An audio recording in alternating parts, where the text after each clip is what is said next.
ambitious, over the top, unconventional, and cannot accomplish in your lifetime. I asked you, would you like your kids to be like you? I know the answer. I asked you, would you like your kids to be like your parents? I know the answer. But would you like you see, you have nothing, you can't do anything like your parents or grandparents, right? They're there. But would you like your kids to turn out like the fucking bums that you chill with, that you fucking hang with?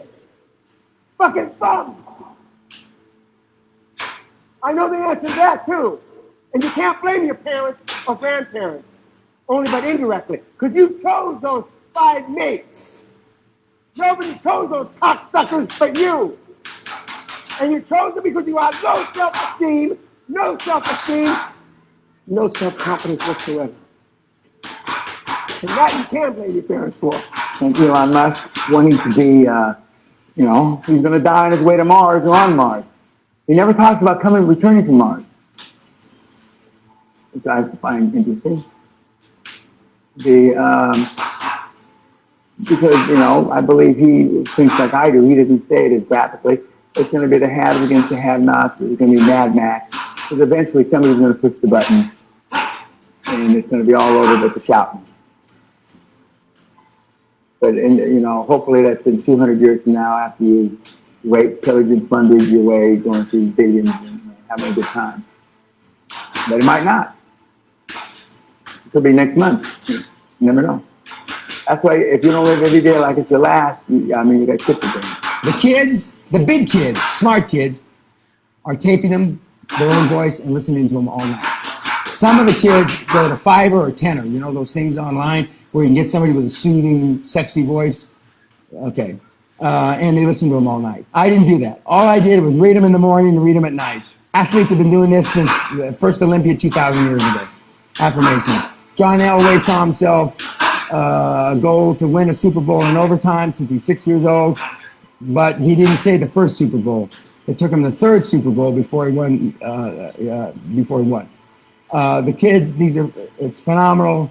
It's mostly been used over the last 100 years by athletes, and only more recently by business people like yourselves the last 30, 40 years. But it works. Abso-fucking-lutely it works. Love don't get the fucking job done. If love got the job done, then Mo would be fucking successful. And you wouldn't be here paying me an arm and a leg, you think. If love got the job done. Love doesn't get the motherfucking done. And as I told the Oxford kids, the 2 mums, which I call Blondie both, which is not really correct, I said, no matter what you're going to do, sweetheart, and that's not really correct either, when they're 15, 20, they're going to tell you to go fuck yourself. And kids actually tell, now, I wouldn't have dreamt telling my dad to go fuck yourself. You'll understand later why. But kids actually tell parents to fuck off. It's beyond my comprehension. I can't even begin to think or dream or fantasize of telling my dad to go fuck off. Some of you as kids, according to your papers you fill out, have told your parents to fuck off. Some of you in this room had crack heads for parents, or at least one parent. Half of them, either a guy or a gal. Almost all parents didn't have any self-esteem by your own admission. And if you think they didn't have fucking self-esteem, and it was that obvious, then they really didn't have self-esteem. Because I was raised, I thought everybody had self-esteem. Huh? What do I know? I'm just a little kid from East LA. How wrong I was. Virtually nobody has self-esteem. And because self-esteem is built the first 7 or 8 years. I've never met the young Trump, but I became a cocky little thing. He looks arrogant. Bless him. Because his role model is who? His dad. Who is a cocky prick. But my role model, not economically, was a superhero. He looked like a superhero. He acted like a superhero. And he never disappointed me. Most of your parents, let's talk about fathers now, you can't find anywhere you were proud of. Remember those questions, what's the highest performance thing your parents did? What's the highest performance thing your slag partner did? What's a high performance? Remember those questions? Your answers are protect. So if that's your model, the fact that you're here is a miracle.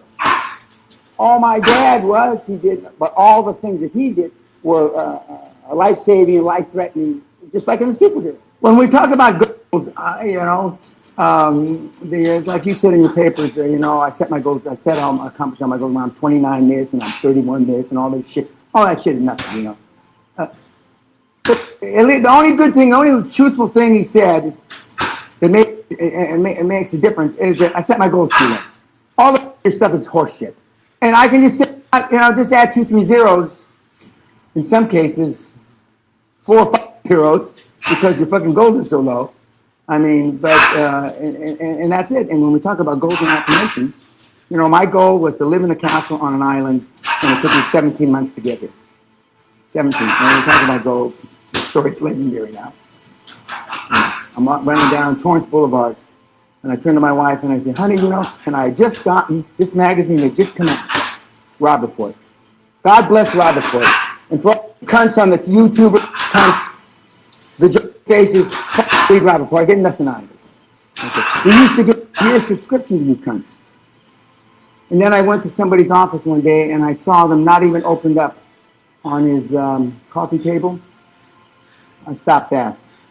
But I looked in the back, in those days you could see advertisement, and it said, oh, castles for sale. Fuck.